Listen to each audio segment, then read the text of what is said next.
Welcome to Fly Nubian Money, where we help you master your mindset and maximize your money. I am Tiara Williams. I'm also known as Miss Black Hollywood. And today I found a story that I thought was extremely interesting. 500 Black women, well, mainly Black women, are suing a Virginia hospital for malpractice and alleged unnecessary medical procedures. And I just thought this was really interesting. Now we've talked about this. We've talked on this show about malpractice when it comes to like women having babies, and this is it just still hit me the wrong way, right? I felt like this is really important because it's actually, I want to say, 610 women at this moment who have filed a lawsuit, and it's pretty serious. And so it just brought up some things for me, and I wanted to talk about it today on the show.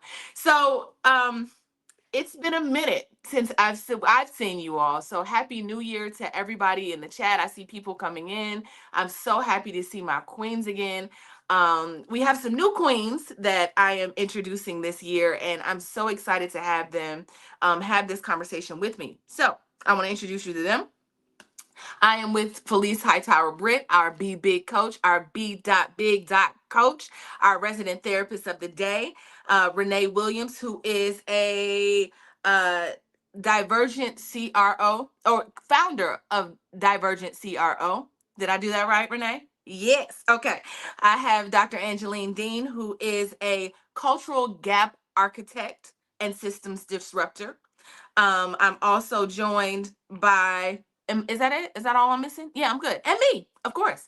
And Dominique, my RN realtor and coach. I'm so sorry. I'm like, I have the list in front of me and I'm like, okay, I want to make sure I've introduced everybody. All right, let's get into this conversation, queens. First of all, have you all seen this story? Just give me a shake of the head if you're familiar with this story itself.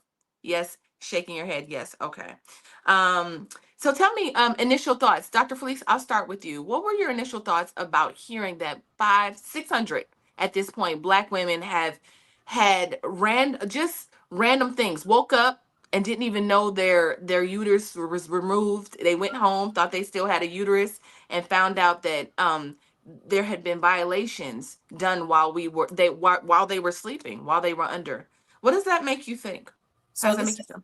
this is like live horror story coming to reality for our people again, and how much experimenting or evil are people going to put on, especially Black women. So I didn't hear the story until you sent it to me, but I'm shocked. I'm angry, that this has happened to them, and kind of fatigued at hearing stories like this repeatedly. And North Carolina is right there on the line of Virginia, so like it's right there. And so for it to be in such close proximity, that's alarming. And it's enough, like enough of these types of stories and incidents that are being put on our Black women, like our people as a whole. Like it's enough. Yeah, it's enough. I can't believe it. I mean, it's 2026. Now, we ain't even talking about 2025. This is as of this year. We are 14 days, 2 weeks into the year, and already some foolishness. Renee, what do you think about this? What were your initial reactions? Well, thank you. I was extremely shocked, particularly when I'm an advocate of ensuring that patients are getting their rights taken care of. And I'm like, I thought we got past that with the Tuskegee syphilis trials. And now, 2026, we're dealing with the same issues. And so I definitely feel that my question was, or is, the informed consent that they should have signed, was that real? And so there's a lot of questions that that needs to be opened up about this, because that is horrifying in today's day. Yeah, there was some they're actually being sued and convicted of criminal activity. Obviously, there's like a blend of the two because there was fraud, there's been some tampering of, like you said, billing and documents. in what they, hiding and destroying documents. So it's very well, and you'll see that in the video. We'll get to the video in a second. Dr. Angeline, what was your initial reactions? My initial reaction was welcome to the plantation once again, because my work deals with the plantation and how our systems still show up with plantation all wrapped up through and in them. I was angry. It really took me a minute to even catch my breath. I'm like, how do you allow 500 at one hospital and not see something is going on? And so I'm super excited to get into the conversation, but that's exactly what I thought. Here we go with the plantation all over again. Yeah. As an RN, Dominique, what did this make you feel like? First of all, have you ever seen malpractice at this level? Have you ever seen anything like this in all of your years of RNing? Tell me what your reactions were, and have you seen this kind of malpractice? So I haven't seen this type of malpractice, but I've seen things that would make you say, I think it's sad. Let's start there. It's horrible. It's sad, but I'm glad that they're putting light to it, because there's going to be accountability. And so moving forward, they're going to put more regulations and things in place that stop this. So working in a facility, what I will say is in terms of informed consent, if people don't read that stuff and they come in and the doctor go over real quick and say, sign here, and you sign and you don't even know what you're signing. So they may tell you one thing, but you're signing a form. So if you're not, as a nurse, like I always advocate for my patients, so just being able to say, hey, do you understand what's happening? Do you understand what's going on? You read this. I think that's important to, kind of prevent that. That's why I didn't see that, because I did pay attention to stuff. I did advocate for my patients, but this is it's sad and it's horrible. Well, let's break off into this video and see exactly what we're dealing with here. I'll start with something. I'll start it off easy. Let's just understand what's going on. Okay. All right. And here we go. So this story out of Virginia is wild. 3 former top leaders at UVA Health are being sued in federal court for alleged fraud, retaliation, and racketeering. The lawsuit claims their actions endangered patients and may have led to at least 2 preventable deaths. The plaintiffs include 4 UVA physicians and 2 widowed spouses.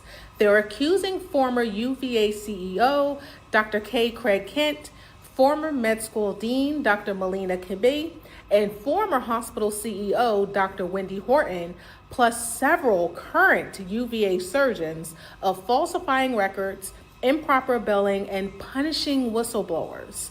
They even claim leadership dismantled patient safety safeguards during COVID to keep revenue up, continuing elective surgeries, and taking all transfers despite limited capacity. Now, this isn't some fringe complaint. A no confidence letter signed by 128 faculty members last year accused those same leaders of creating a culture of fear and putting patient care at risk. The lawsuit cites racketeering, fraud, defamation, and negligent hiring. The plaintiffs are asking for damages and outside oversight of UVA Health. Both Dr. Kent and Dr. Kibbe are denying the claims, calling them baseless, and saying they'll be vindicated in court. The University of Virginia says it doesn't comment on ongoing litigation. So as always, the truth will come out, but this one could shake a major academic medical center to its core. All right. What are our initial reactions to that? Now that you've heard what is in play, what it is, right? We will see the actual women, some of the actual women in a little bit, but that is just the basics of what has been happening. Just hearing that, let me come back to you, Dominique. How does that make you feel? Like, what are your responses to all of that happening under a roof that's supposed to protect people and cure them and help them and send them home healthy? First of all, that is crazy. I mean, just absolutely absurd. But at the end of the day, that's a business. They're there to make money. They're not, healthcare is not healthcare. If we address real issues in terms of people's mental health, things like that, that's healthcare. They're a business. So ultimately, they're about their bottom line. They're not about caring for a patient. So they're going to run extra tests and do things, to make money because they're a business. So it's heartbreaking. It's sad. And even working as a healthcare professional, the culture of healthcare is kind of scary because even the people that want to report it, if you got all these people that are on the left side and you're trying to be on the right side, then they're mistreating you. And you're the outcast, and so you're the issue, and so they start creating problems for you, whether you're getting fired or they're writing you up, whatever the case may be, because you are interfering in their way of making money. It's a business. Yeah. What is that? How does that affect, this Black people? And I'm gonna just say this as for us, we have a distrust for America in general when it comes to a lot of things, when it comes to banking, when it comes to healthcare, when it comes to just everything, I'm wondering, Dr. Felice, like how, like we saw, like we said before, with the experiments and the things that have been done on Black people, like how does this affect us moving forward? Like, how can we know that we're in good hands if things like this are constantly happening? And what does this do to our mental health, you think?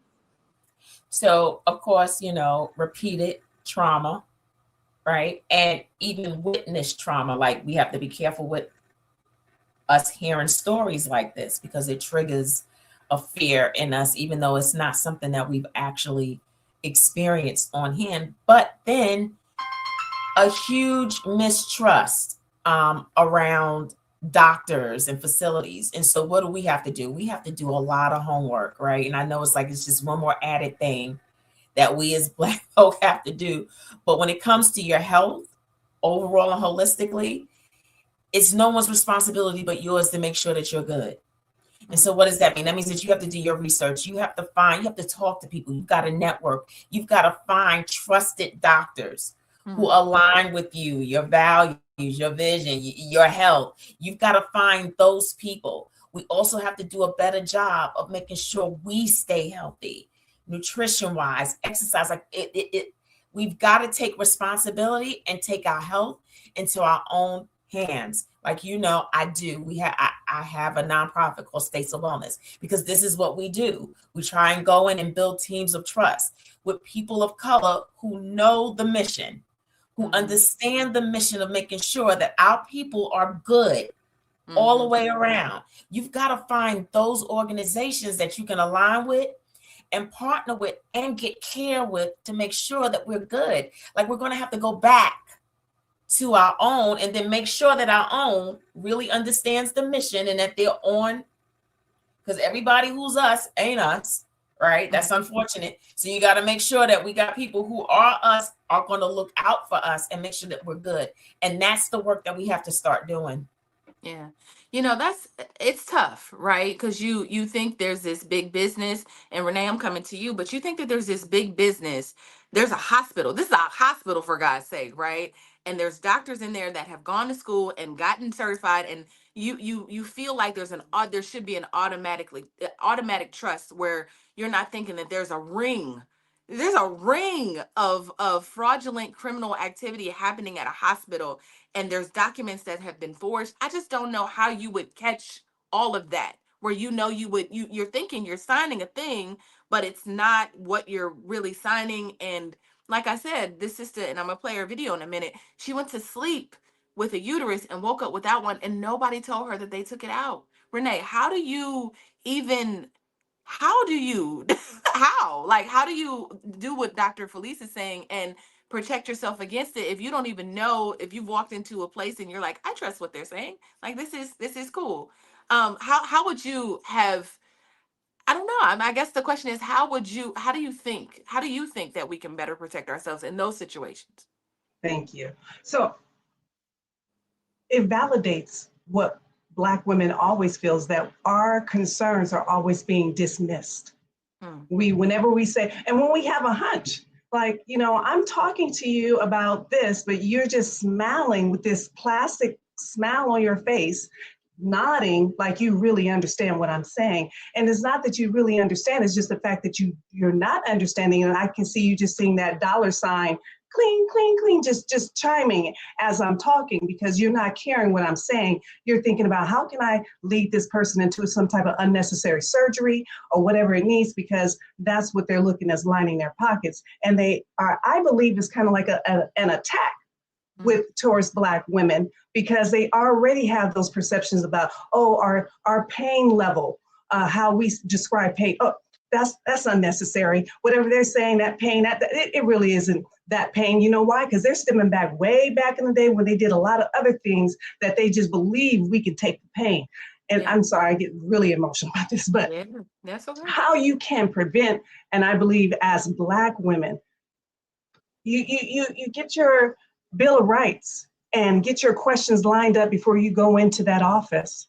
And you say, I don't know, you're going to have to take your 15 minutes of time that you have for me. And these are the questions I need answered today. And if I don't feel that, then I'm going to have to report that to get someone else to talk to me where I can feel comfortable that you are really listening to me. Yeah. Because I believe they just ignore us as a whole. And we have to go in there with a game plan for ourselves when we are advocating for ourselves, and have our questions lined up, do our research as has been suggested, and go in there. Now I understand there's like, Black women are aggressive, Black women are this. You know what? You can say whatever you want to say about me as a Black woman, but I am taking care of my health and I'm responsible for it. That's it. That's right. That's right.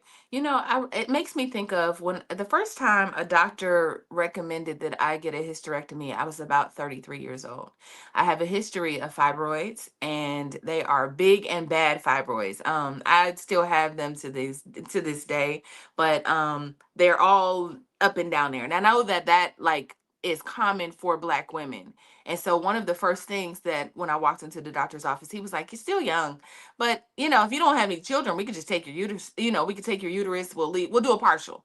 Do you feel like, Dr. Angeline, that when other doctors, not Black doctors, non-Black doctors, are dealing with Black women, it is just like a means to an end? They're not going through the gambit and saying, well, here are your options. Are they just going directly to that? And why do you think that is? I think it can go either way, right? I've had some great experiences with those who didn't look like us, and I've had some not so great experiences with that and those that look like us. I remember I went into a doctor's office one time, and when I walked in, I had got hurt on the job, and so they sent me to the doctor. It was a big sign as you walked into his office that said, "You and I will get along very well as long as you remember that I am the doctor and you are the patient." I was like, oh God, we're going to have problems already. I could already see it. And as soon as I got into that office, he talked at me, not to me, didn't hear what I had to say. And I had to go because of my job, right?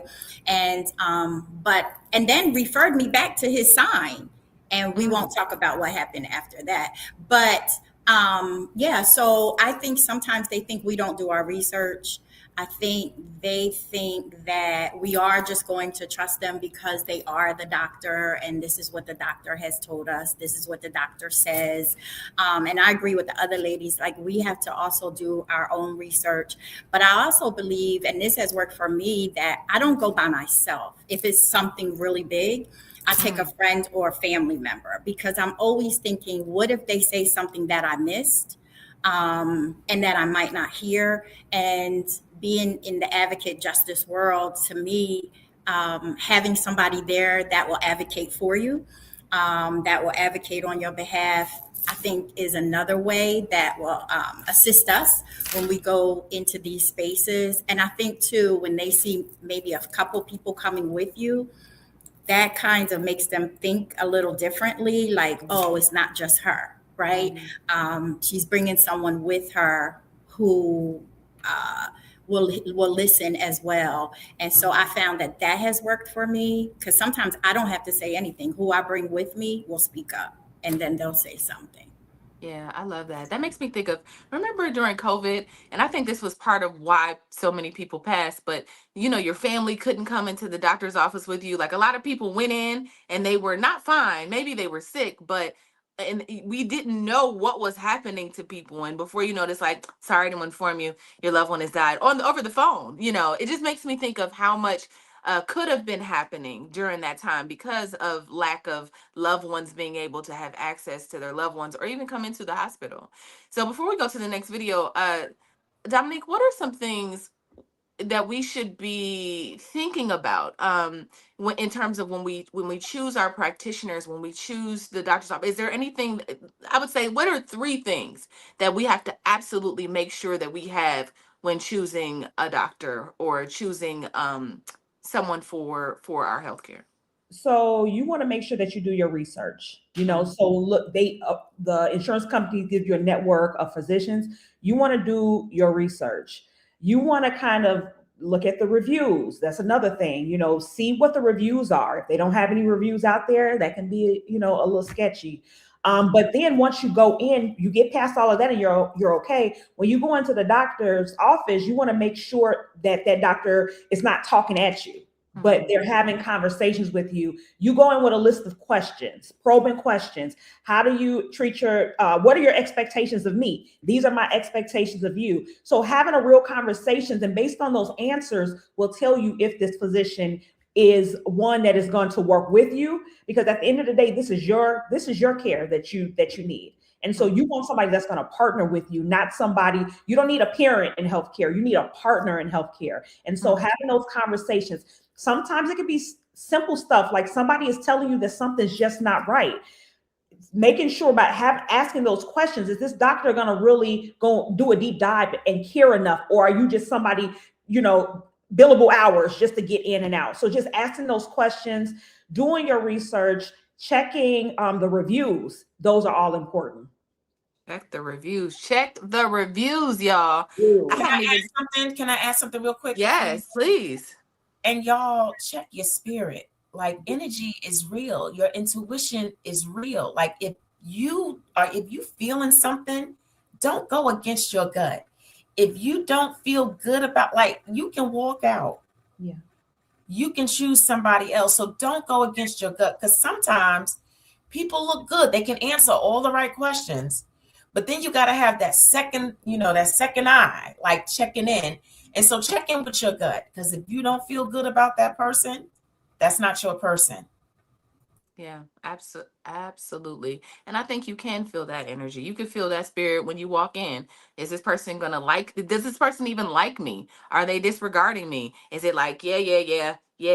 But if they spend an extra time, and I ran an extra test just in case. I have a doctor who she's always like, let's just do it just in case. Let's do this just in case. Let's do this. Let's put the list together. How are you feeling now?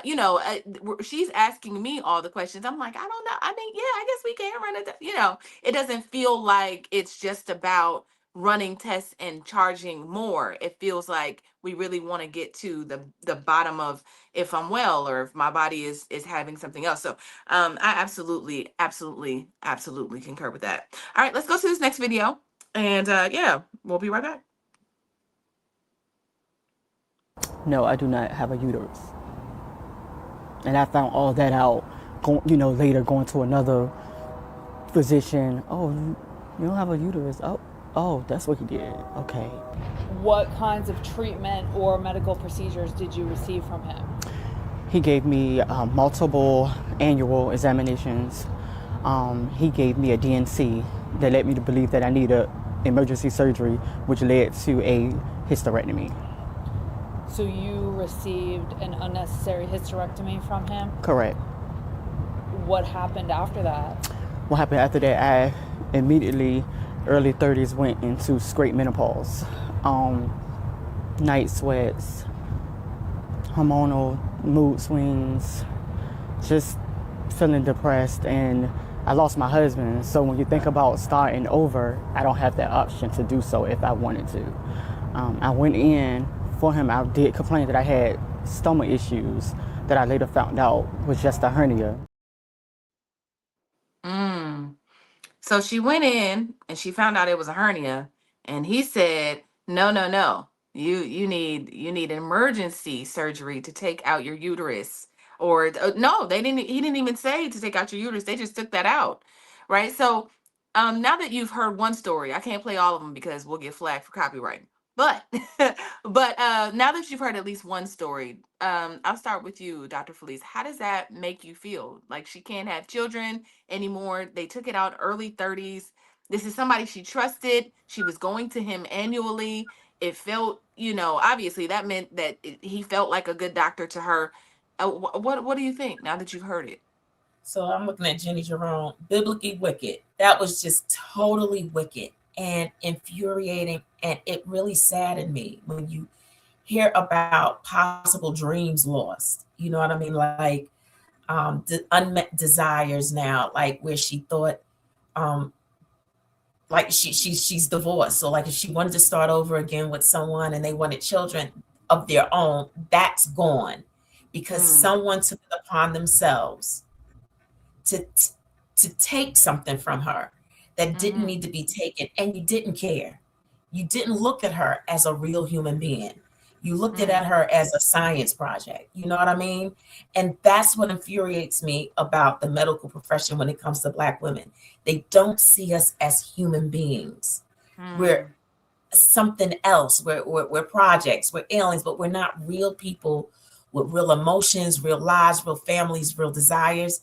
And that's what I need. I need I need our race to see Black women as real people. Period. yeah.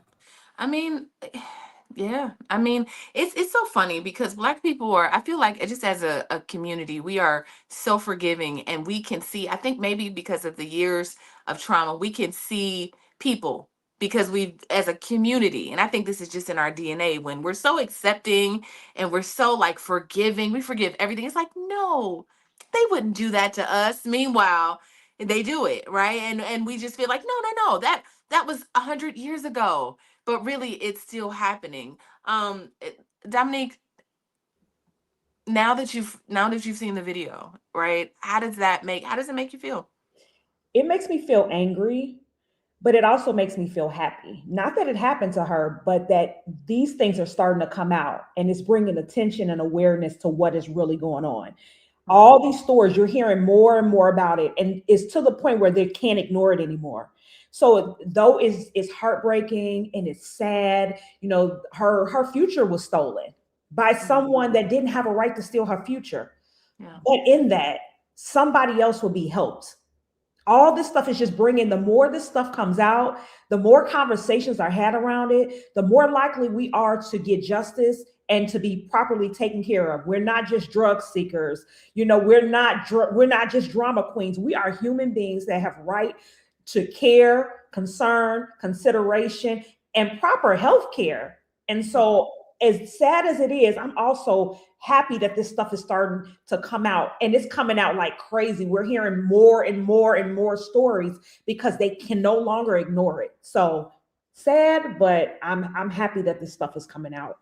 yeah. I think it's one of the blessings of the internet. I have a love-hate relationship with the internet, but I love that things like this can come to the surface much faster. Things can go viral. People can see it and be like, I'm sharing this. And before you know it, it's gone to the hemisphere and we're finding more and more information. But I definitely think in the 90s and obviously before all of these things were happening and probably happening at rates we can't even wrap our minds around, but because we didn't have that information access to information. Renee, what do you think about how does that video make you feel?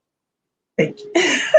I wanted to just give a real quick story for myself, and of course, will not name the hospital. However, I was in the same situation where they wanted to do a scraping and all of this other stuff, and then they wanted to do a image or MRI or image of me, and they said, no, we have to go surgically and look and whatnot. And I did not do it. And so what I want to say though, I was applying for insurance. And so, the insurance company calls your hospital and get your records and whatnot. And they denied giving my records to this particular insurance because I would not do the procedure. Okay. That had nothing to do, because I made a decision not to do the procedure with them. They would not release my records. Now that's a whole different, Yeah. But what I'm saying is kind of like forcing to get what they want from you. And even when you advocate, so you have to just be. And so, of course, I went to another hospital, and they had, I guess, instead of doing surgery, they had it where you can look on the X-rays or whatnot. They just do the thing. So, and you know what? That same hospital had it somewhere else. They did not give me another option, and the option was to do surgery instead of, or you can do this. But the fact that they would hold my records for me not to get insurance, that's serious. That is serious. Insurance is a whole nother beast, right? I mean, it just made me think of just a whole nother beast. When I went down the rabbit hole, I saw a woman tell a story about how she was on the operating table. She was in the middle of surgery, and they kept calling. Well, actually, it was the doctor who was telling the story, but he was saying that they kept calling for him to come out. Like, somebody just kept calling for him to come out while he's working on someone. He comes out on the phone. They're like, yeah, you can't, they don't have insurance. You can't operate on he like, we're in the middle of it. Like, what do you want me to do? Stop operating? They'll die. The insurance company was like, they don't have the money. It was just so strange. And I thought that's where we are as a country, where it's like capitalism over care, over humans, over people. It's really about that bottom line. So that is, I think insurance is a whole nother beast in terms of like, while we're able to receive the care that we do. I would be interested in knowing what their coverage was like, because I think that it came up that they were some of them were Medicaid. They had Medicaid coverage and all of that. So there's a certain billing with Medicaid and, yeah, all of the things. So, um, Doctor Doctor Dean, what do you think? What's going through your mind when you see the video and also just processing all of this? Like everybody else, I was in shock, but then I wasn't. But I thought about something else, and Renee touched on this a little bit. Another way is to look at your bill. I've gone into the hospital before, and I look back at my bill, and I'm like, why are they charging me for this? Why are they like, oh no, this didn't happen. What do you mean it costs $400 for 4 Tylenols, right? Like, I'm just looking at all of those things at the bill. And I think too, this is such a great conversation, because we also have to have an understanding, especially now today, they don't want us to reproduce. That's the last thing. They want to take control over our uterus. They want to take control over our bodies, right? And we're watching all of this in real time. So this show is just so timely today, as a wake-up call for some things that we can do to advocate for ourselves. But my heart went out to the lady, especially when she said she lost her husband. I was like, okay, all right. And if she finds somebody else, that's what she said. I can't even start over again. Yeah. And so I think that we do have to wake up, that there's a predatory nature and there's an intention behind some of this. And again, as it was already said, it's a business. And they don't see us as human. And we need to really hone in on that and have that understanding. Yeah. It's amazing because, like I said, we never, when Africans were released to, the people that came to get us, to bring us to America, I don't even think they were thinking like it can be as heinous as slavery was. Like, we just don't, as people, we don't think like that. Like, Black people don't think like that. We don't think to abuse. We don't think to misuse. So I think sometimes when you say like population control, and we're hearing all of these like what feels like a conspiracy theory on the internet, people are like, yeah, because they don't want us to. And then we get into they don't want us to. And it's like, well, who is they? And then I start to think about the structures that have already been in place. Because it's hard to point out like that's they, right? But when you go into these different places and these systems that have been set up for years are still in play, that's the they. The system itself is the they. It's the thing that we can't believe still exists, that still exists, you know.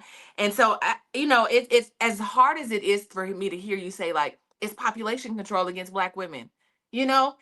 To me, that's absurd. That's absurd to even consider that there are people thinking like, but like let's go to this next video, and we'll talk about it. We'll be right back. Black women face systematic dismissal in the healthcare setting, leading to adverse outcomes for them.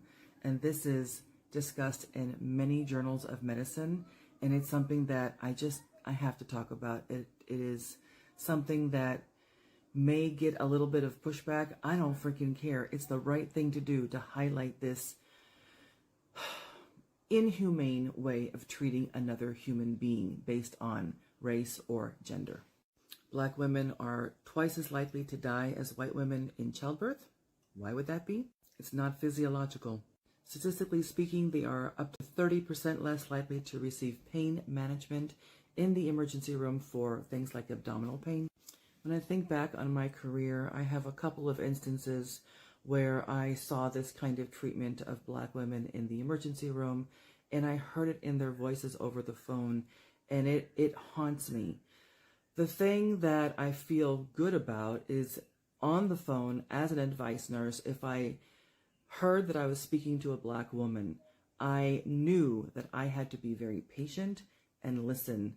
And especially if they were very upset and maybe even demanding in the beginning of the call, I know that panic of, I need you to hear me, was what I was witnessing, and I needed to respect that and effing listen. And 9.9 times out of 10 on these calls, at the end of the call, I got a lot of positive feedback and gratefulness for thanking me for freaking listening to the symptoms and asking the right questions and not dismissing or blowing off their concerns, their pain, their need for treatment, their need to be heard, etc. In the emergency room, I have a specific instance of a large and loud Black woman coming in. Her initial, chief complaint, I can't remember exactly what it was. It may have had something to do with respiratory distress. Anyway, she was put into a back room. Doctor came in. She was very loud. She was very demanding. She had a lot of complaints, and he was like, I could just see him putting up the wall already. He left, and I did what I was supposed to do and sort of taking care of her. I checked on her about 10-15 minutes later, and she was in severe respiratory distress, very loud respiratory distress. So I went back to the doctor to give him an update. As soon as I mentioned her name, he went like this, like, don't talk to me. My reaction to this day to that kind of, not only response to a nurse who's trying to update you on the events of a patient, but for that patient, I have.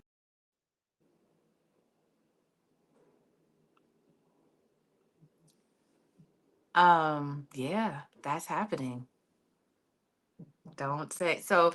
I see that there are people who are taking notice, but I don't think there's enough nurses. I think like that, and I'm gonna actually come to you first, Dominique. Not enough. I think allies in those spaces, right? That don't look like us. That are like, when I see white women on the internet talking like this, I'd be like, oh my God, oh my God, like it always feels like, wow, we do have allies, but unfortunately not enough. What are your thoughts on that video? It's all just horrifying. But what I would say is, so in the beginning, we talked about overcare, right? So surgeries that are unnecessary, but we also don't talk about undercare, right? Mm-hmm. The dismissing of symptoms, claiming that they're aggressive, because even if I'm aggressive, like even when you're talking about a patient that is in respiratory distress, that stuff affects your mental. So maybe the aggression has nothing to do with them as a person, but it has everything to do with the disease process. But you've dismissed her because she said something or she acted in a way that you did not agree with.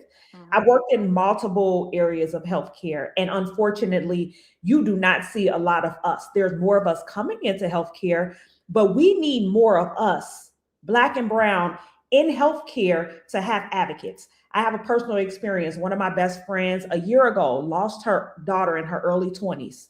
This baby was touched by 6 physicians. She went to urgent care. She went to her doctor. She went to the emergency room multiple times, 6 times. And the baby went home and died in her room. Early 20s. She had all kinds of signs that even as a nurse, just hearing these things, swelling in her legs, shortness of breath. She's in her 20s. So nobody takes the time to check on this patient or check on this person and go beyond what you think the average things are. We're not doing that because one, the system is also overwhelmed. So as a nurse working with patients, you're talking about, like, I've worked as a CNA before I became a nurse in a nursing home, and I got a whole hallway full of patients. How are you able to properly care for all these people? When I worked in the ICU, I would have, maybe 2 to 3, 2 critically ill patients and maybe one that's more stable. How are you really able to take care of all these patients? And what happens is you end up taking care of the patient that either is the sickest or has the most demanding family members, and everybody else is not treated. When you work on the floor, like say a medical surgical floor, you have multiple patients that you have to do labs. And if they don't have that in their hospital, you have to give medication. The system also is not set up for you to sit down and say, hey, what's really going on? And on top of that, when people push back in terms of patients, when patients push back, like I would have patients that would say, hey, I don't take that medication. Most people are going to ignore them. You say that a couple of times and I'm going to say, wait a minute. They say you take it. They're like, no, I don't take this medication. And when you stop and take a second and listen to them, you realize that you just prevented an error, something that could have critically happened to this patient. But we are nurses also, we're underrepresented. We are extremely overworked.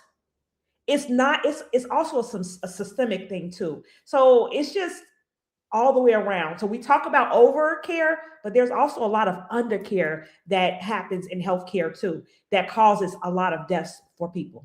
Yeah, and I love what you just said about, you said so many great things. Thank you for sure. That was insightful. Just thinking about like the idea of somebody coming in extreme pain. I've been in extreme pain going into a hospital before, and you're right. It's like, you're screaming and yelling because you just have a thorn in your side that you want somebody to take out. So you're not going to come in and be like, hi, I'm Tiara, and I got this thorn in my side. You're gonna be like, oh my God, get it out. It's gonna be a different you. But you're dramatic. They're gonna call you dramatic, or either you're drug seeking, and they're gonna label you as opposed to really hearing you out. And I think part of it, for me, that I dislike about healthcare is the fact that it's not healthcare. It's about the numbers. It's about making money. Most people don't care. And I'm not talking about people like the nurses, right? We're talking about leadership. They care about the bottom line. They don't care about the person. They don't care about healthcare. In other countries that have free healthcare, a lot of these diseases that we have, they don't have. Why? Because they regulate things differently. They're not going to allow certain things in foods that's going to create certain illnesses because their healthcare is free. But because we can bill, and I'm sure you all have been to the hospital. You go to the hospital and you get your bill and they charge you for every single thing. I'm talking about every Tylenol, anything you do, they're going to charge you for. That's a problem as well. And that's something that needs to be talked about, because they can only do this stuff because of things that are currently in place. Of course, you can bill. You're billed by this person. You get bills forever. Like, what is this bill now? And it's just sad. I'm looking at Renee's face. Renee, do you want to add something to that? I just see your face is doing a thing. What do you think it says? Thank you. Thank you. First of all, I just like these stories. My heart bleeds, and it's just, I can cry, and I'm not going to cry. I'll wait till I get off today. But what I wanted to say is that what you were just talking about, Dominique, is I remember, I just like bring stories because it's bringing up in my mind. I remember when I was lying on the bed in a lot of pain, and this doctor actually was having another conversation with the doctor. They thought I was asleep, and they were running down. Oh, she's educated. She does this and that. And they didn't bring up the insurance because I did have insurance, but he was running down my profile to the other physician. And then they said, okay, let's do this for her and blah, blah, blah. So they made a decision based off of my stat as I presented it to them, not me being a human being, but I think they were just line listing, okay, she has medical care, she has this, she's calm. You see what I'm saying? They do that. They profiled me. I don't know, that's just like the police profile, the doctors profile you too. They profiled me. They made a decision how they were going to medically treat me. And there you have it. That is so true. It's sick. Yeah, that's so true. I mean, a lot of times when I go into a doctor's office and I'm like, they're like, oh, what do you do? And I'm like, oh, I produce film and television. Oh, in Hollywood, you work with celebrities? Like, it becomes like just a different conversation. Like, they're so impressed, right? That I can hold my sentence together. I got some personality or whatever, right? I didn't come in there like whatever, whatever they think we are.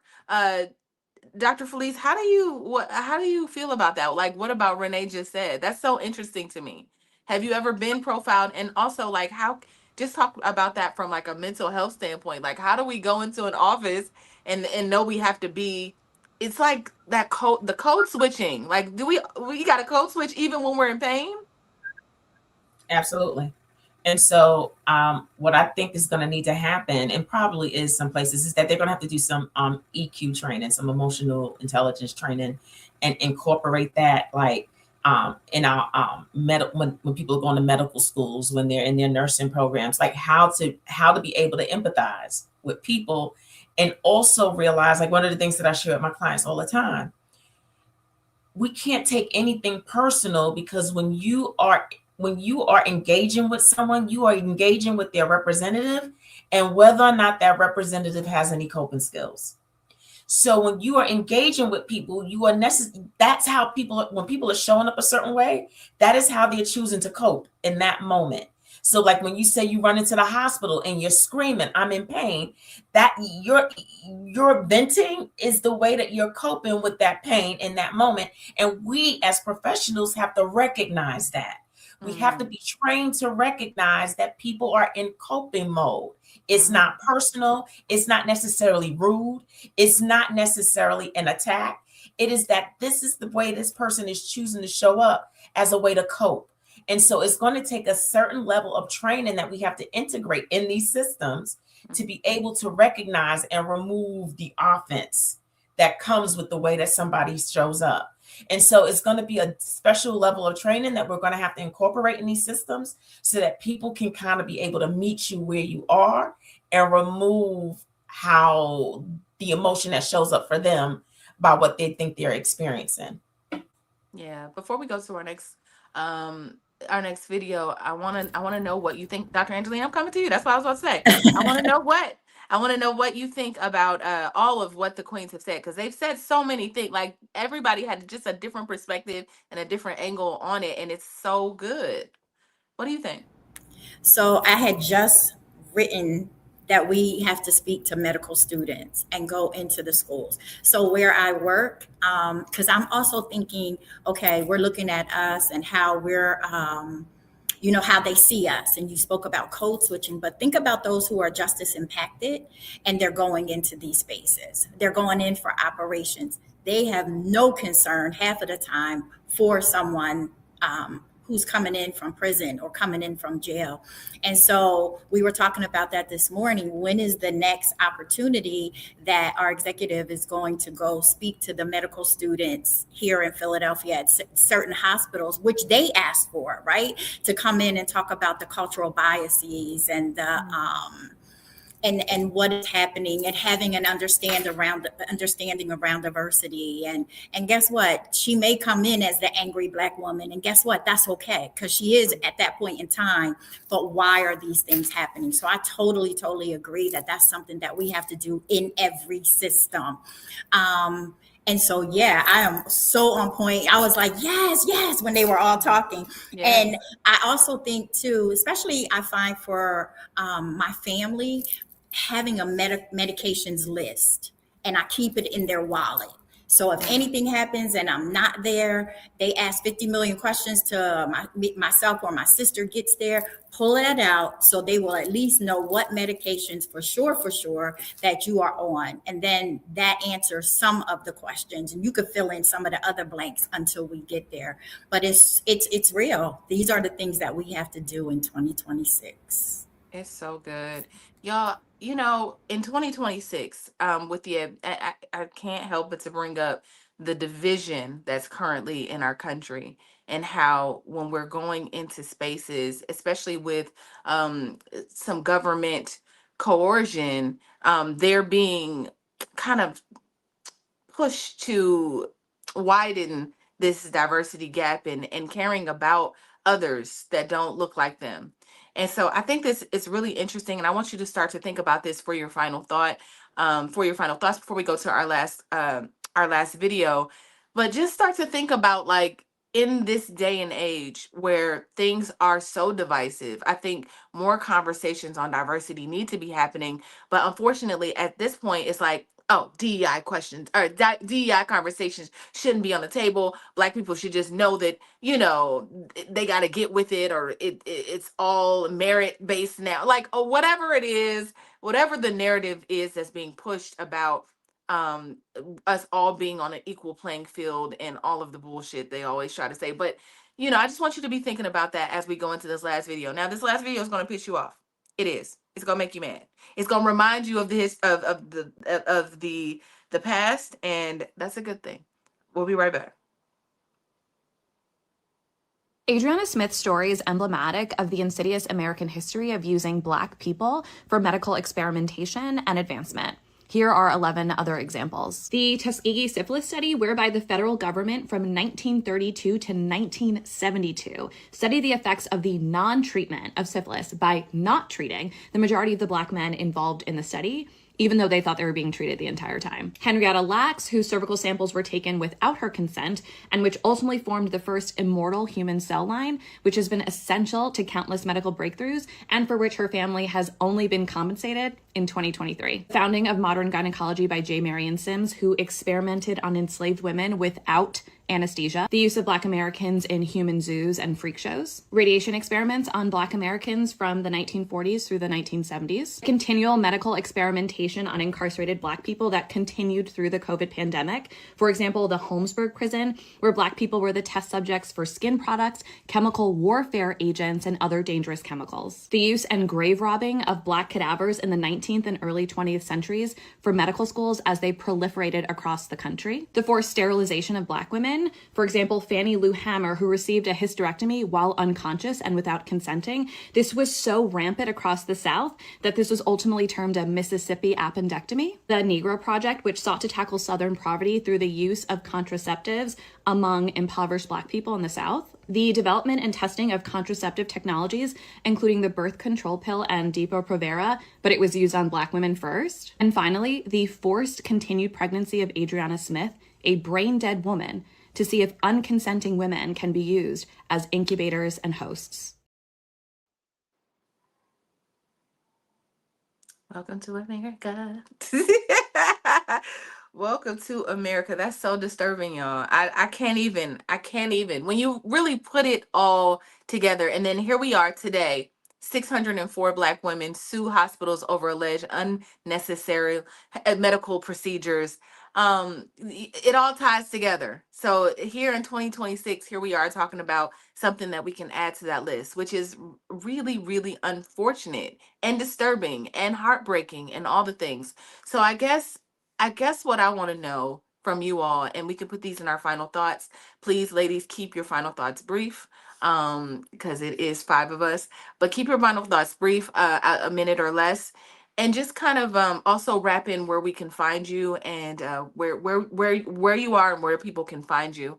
But I guess the question would be, with everything that I've said about the country and where we are, and this is still happening today, like, how can we get away from these practices? How can this be avoided? How can we really, like, dismantle this system of, like, discrimination? Is there a way to do that? I'm going to start with you, Dominique. So I think that what is happening now is going to really propel change. We really have to unlearn and relearn because the way things were going before are this stuff is no longer working. And we're going to have to hit them where it hurts in their pockets, and I think those things is going to cause them to really look at it. So when you're thinking about all the people that are suing that hospital and the money that is going to cost, things are going to eventually change. And so, again, we have to unlearn, relearn. We have to get back to the basics. So, things like growing our own food and, having a compound and having a village and community where everybody comes together and we take care of our young and we take care of our old. I think that getting back to the basics, growing our own food, having farms, things like that is really what's going to help with change, because then a lot of these sicknesses and diseases that we are confronted with, like diabetes and hypertension, that stuff kind of goes away because we're better equipped in ourselves. We are really providing health care. We're addressing our mental health. We're exercising. We're doing different things. Our family members are not in nursing homes to be cared for. We're able to care for them at home, and so they can live longer. And we're creating wealth and we're creating health. I think that's the basis. We have to unlearn and relearn.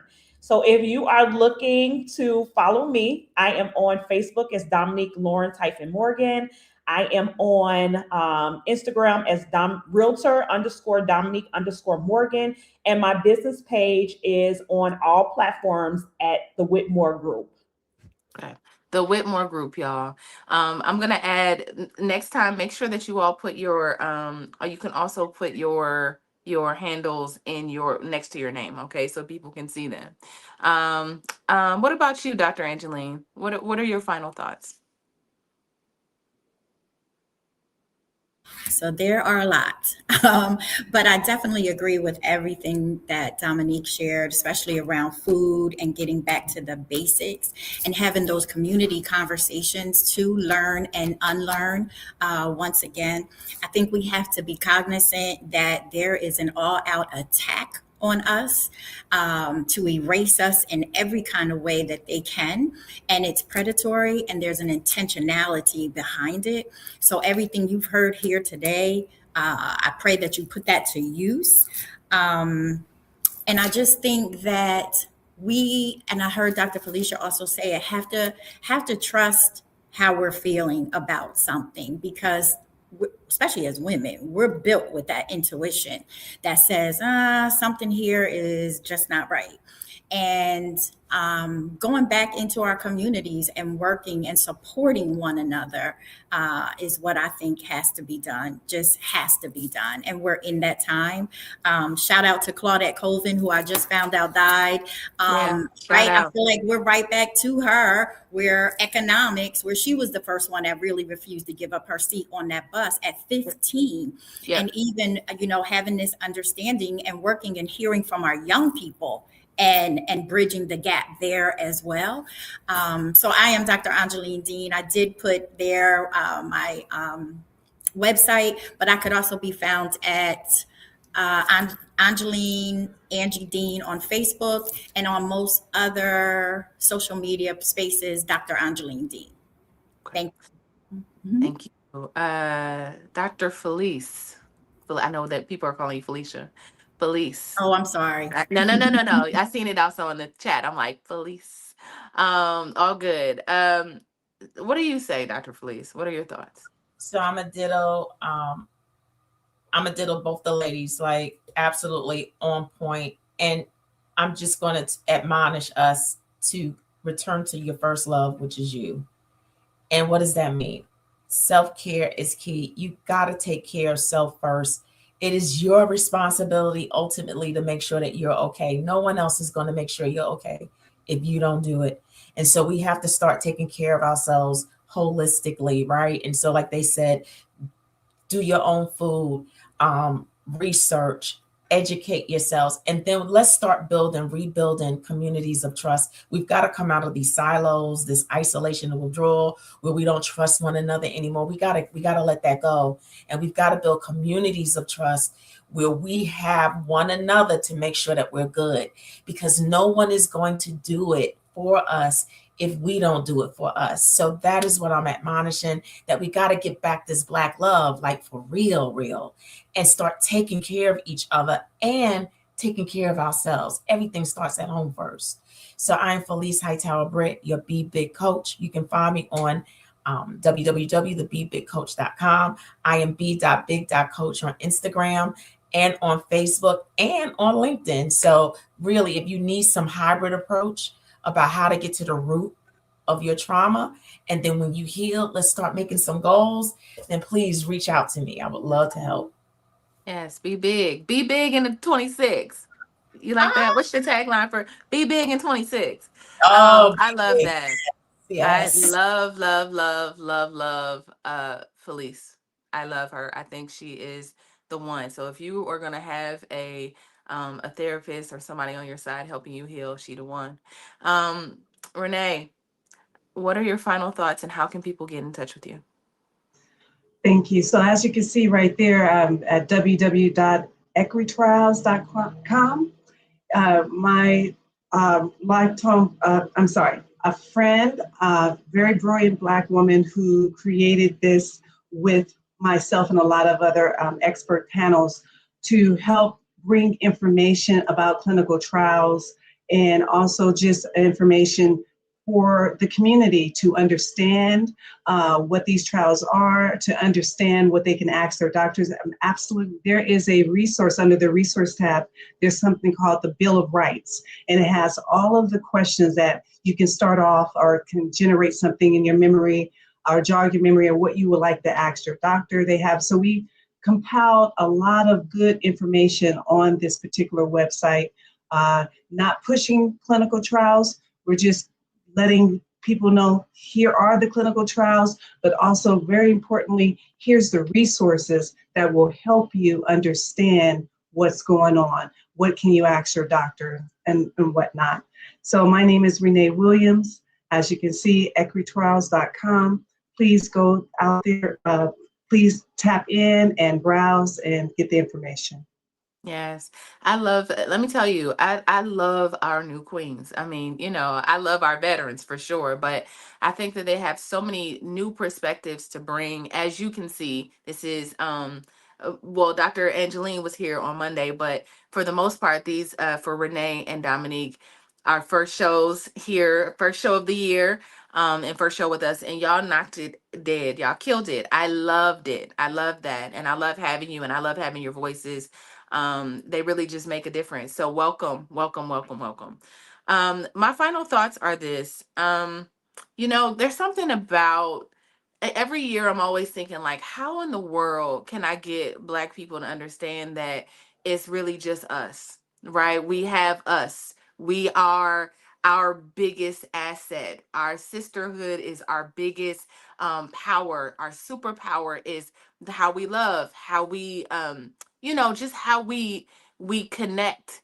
And somehow we've been kind of living in a country for a very long time that's made us that's done different things. And I know it's not us. I blame white supremacy for everything, but I do think that we've been programmed in a way to just not think and look inward. You see your own person, you see, if doctor for whatever reason people will choose to go to somebody else and say, I'd rather her than my nurse than Dominique, my nurse, because I don't know. I don't like how Dominique is aggressive. She be doing too much.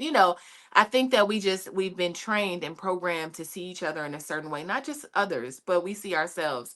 So like all of the queens have said, my doctor is a woman of color.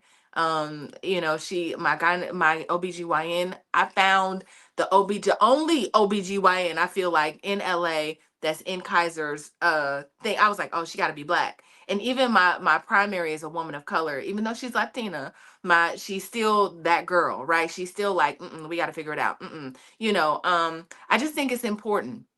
I think it's important for the people that you look at and that are servicing you, that are healing you, that are helping you heal, should look like you and at least be able to identify or understand you, or want to take the time, like Dominique said, to take the time to want to understand what you're going through. And so I would just say that when you're looking around for people that can help you, let's lean on each other. Let's lean on each other for help. If you get a therapist, my therapist is Black, all of the things, right? Like everybody is going to be Black in my circle. So I encourage you to do the same thing. Find people that look like you, because likely they can connect to you. My name is Tierra Williams. I'm also known as Miss Black Hollywood. I am the proud producer of this show, but also a story selling expert. I work here in Hollywood. I help people tell their stories, and on every medium. So just so you all know, I have not launched it yet. Um, but I've been talking about launching a podcast program, which will help you all if you are interested in telling your story in a way, or understanding how to use your story to sell products, to, not sell products, even for us to hear your voice. I would love to work with you. I'm at missblackhollywood.net. That's MSBLACK, Hollywood.net. So if you're interested in thinking about starting your own podcast, I'm the one to help you do it. I'm going to do it. I'm going to do it. So go ahead and reach out to me, and set up a consultation, and we'll see if I can help you tell your story. Okay, y'all. This was it. This was a good show for me. I was dreading coming in here. I was like, oh man, we ain't seen Constance this year. I was, but I'm so happy that I got a chance to spend time with you all. I see you in the comments, Black Lexicon, Deborah will win, Jasmine Rose. Y'all are always lit, and we always appreciate your thoughts when you come in and you connect with us. We appreciate you coming back every day. Do you know that Deborah will win told me last week that she had watched last year in 2025, YouTube told her that she had watched 263 shows? Deborah, tell me what it was. Right? She watched 263 shows. 263 Fly Nubian Monies. Literally, Deborah's been here. She gets the crown for last year. And there are people that do the same thing, that come and show up every single day. So if you love what you are watching and want to get involved in our community, text Queens to 87948. That's Queens to 87948. It'll give you notifications for when we go live. And we will be here tomorrow, same time, same bat channel. So we'll see you tomorrow. Thank you so much for joining us.